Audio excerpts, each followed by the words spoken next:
O Livro Vermelho Citações do Presidente Mao Tse-tung, Parte 18, Patriotismo e Internacionalismo. Acaso os comunistas, que são internacionalistas, poderão ser ao mesmo tempo patriotas? Nós pensamos que não somente podem como também devem sê-lo. As condições históricas é que determinam o conteúdo concreto do patriotismo. Existe nosso patriotismo, e existe o patriotismo dos agressores japoneses e o de Hitler, a que os comunistas devem opor-se resolutamente. Os comunistas japoneses e alemães são pela derrota dos seus próprios países na guerra. O interesse dos seus povos está em contribuir por todos os meios para a derrota da guerra feita pelos agressores japoneses e por Hitler, e quanto mais completa for essa derrota, melhor. Isso é assim, porque as guerras desencadeadas pelos agressores japoneses e por Hitler não só prejudicam os demais povos do mundo, mas também os povos dos seus próprios países. O caso na China é diferente, pois está vítima de agressão. É por essa razão que os comunistas chineses devem combinar o patriotismo com o internacionalismo.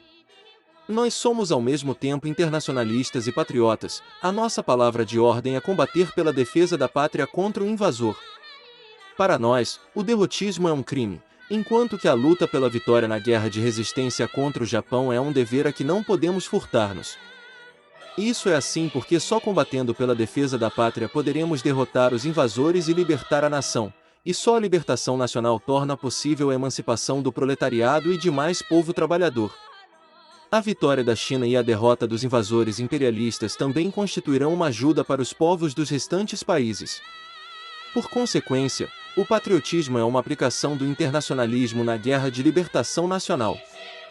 O papel do Partido Comunista da China na Guerra Nacional, outubro de 1938, obras escolhidas, tomo 2. Que espírito leva um estrangeiro a tomar desinteressadamente a causa da libertação do povo chinês como sua própria causa? O espírito do internacionalismo, o espírito do comunismo, um espírito que todos os comunistas chineses devem assimilar. Nós devemos unir-nos ao proletariado de todos os países capitalistas, ao proletariado do Japão, da Inglaterra, dos Estados Unidos, da Alemanha, da Itália e dos demais países capitalistas.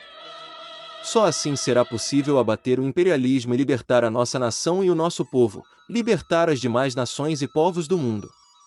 Tal é o nosso internacionalismo, um internacionalismo que opomos ao nacionalismo e patriotismo estreitos. A memória de Norman Bethune, 21 de dezembro de 1939, obras escolhidas, tomo 2. Para chegar à libertação completa, os povos oprimidos devem apoiar-se em primeiro lugar na sua própria luta, e só depois na ajuda internacional. Os povos cujas revoluções já triunfaram devem ajudar os que ainda lutam pela libertação. Esse é o nosso dever internacionalista. Conversa com amigos africanos, 8 de agosto de 1963.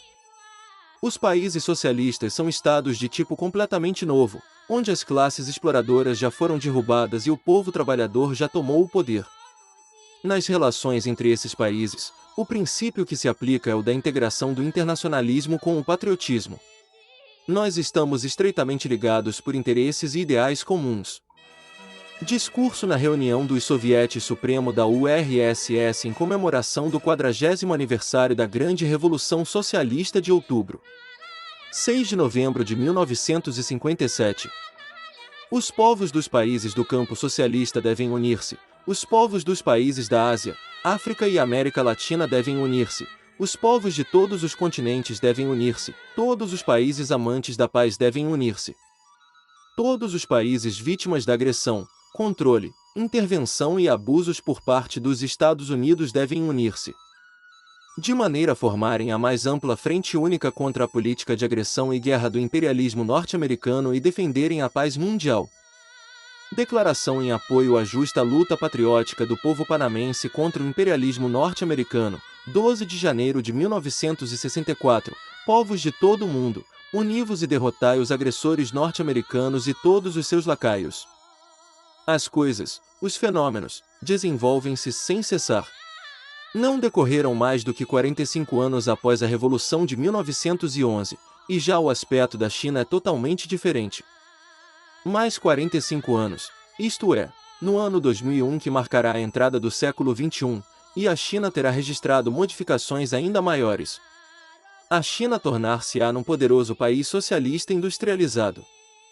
E é bem preciso que isso aconteça, já que, com uma superfície de 9.600.000 km² e 600 milhões de habitantes, a China deve dar uma maior contribuição à humanidade. Durante um longo período, a nossa contribuição foi demasiado pequena, o que é de lamentar. Todavia, nós devemos ser modestos, e isso não somente agora, mas também dentro de 45 anos, para sempre. Nas relações internacionais, nós, os chineses, devemos liquidar o chauvinismo de grande potência de maneira resoluta, radical, integral e total. A memória do Dr. Sun Yat-sen, novembro de 1956. Nunca devemos tomar uma atitude arrogante de chauvinismo de grande potência, nem tornarmos-nos presunçosos, inchados com o nosso triunfo na Revolução e com certos êxitos obtidos no domínio da edificação. Grande ou pequeno, cada país tem os seus pontos fortes e os seus pontos fracos. Discurso de abertura no 8º Congresso Nacional do Partido Comunista da China, 15 de setembro de 1956.